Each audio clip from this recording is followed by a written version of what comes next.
চলছে মধুমাস, পাকা আম, ঠান্ডা ছায়া। এই তো গ্রামের পরিবেশ, মিষ্টি পরিবেশ, তাই না? আসসালামু আলাইকুম, কেমন আছেন সবাই? গাছের নিচে গিয়ে যখন গাছ পাকা এইরকম টসটসে আমগুলো দেখতে পাওয়া যায়, তখন কি না কুড়িয়ে থাকা যায় বলেন? আম কুড়ানো, মাছ ধরা, এগুলো মনে হয় একটু অন্যরকম নেশা হয়ে থাকে সবার মাঝে।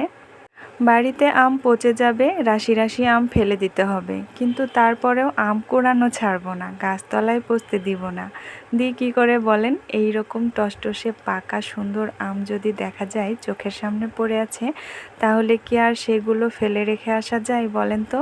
এই যে দেখেন কীরকম গাছ পাকা আম, যেই রকম দেখতে সুন্দর ঠিক তেমনই খেতেও সুস্বাদু, অসাধারণ। এই গ্রীষ্মের দুপুরে বা সকালে বিকালে যখনই থাকেন না কেন, গাছতলায় দুই একবার গেলেই থুপথাপ আম পড়ার শব্দ আপনি টের পাবেনই। গ্রামের কি শান্তি জানেন? গ্রীষ্মের দুপুরে যখন কারেন্ট না থাকে, বিদ্যুৎ চলে যায়, ফ্যানটাও বন্ধ, তখন কিন্তু গাছের নিচে ঠান্ডা ছায়ায় হাওয়া খেতে খেতে গাছ পাকা আম খাওয়া যায়, সাথে মিষ্টি গল্প করা যায়, সবার সাথে আড্ডা দেওয়া যায়। এর চেয়ে শান্তির জায়গা আর কী বা হতে পারে?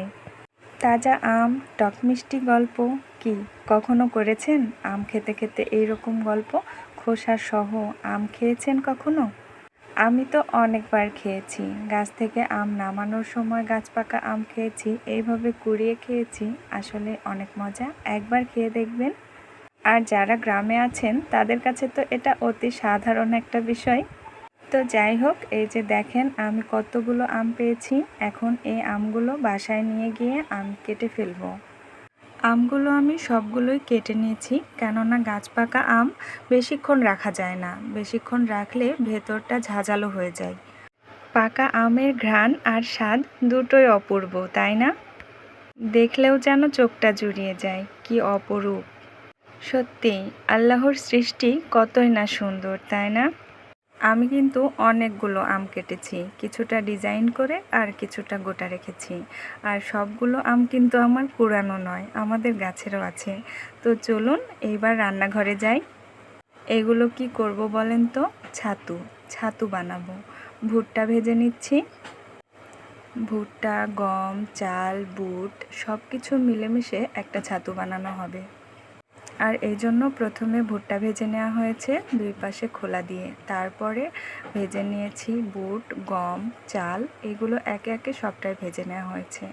আর এই যে দেখেন হাঁড়ি ভর্তি করে একসাথে রেখে দিয়েছি। আর এইবারে এগুলো গুঁড়ো করার পালা। আর গুঁড়ো করার কাজটা আমার ননদিনী খুব সুন্দর করে ব্লেন্ডারের সাহায্যে করে দিয়েছে। আগে হলে কিন্তু এই কাজটা জাতায় পিষে করা হতো, কিন্তু এখন যুগ পাল্টেছে, আধুনিক যুগে এইগুলো ব্লেন্ডারের সাহায্যেই করা হয়। বাইরে সুন্দর বৃষ্টি হচ্ছে আর ভেতরে আমাদের কাজ চলছে। এই ছাতুটা কিন্তু অনেক পুষ্টিকর একটা খাবার, কেননা এর মধ্যে ভুট্টা, গম, চাল, বুট সবই আছে।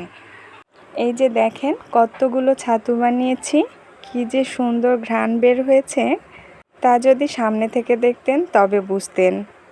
সবাই ভালো থাকবেন, সুস্থ থাকবেন, দেখা হবে সামনের কোনো ভিডিওতে। আল্লাহ হাফেজ, আসসালামু আলাইকুম।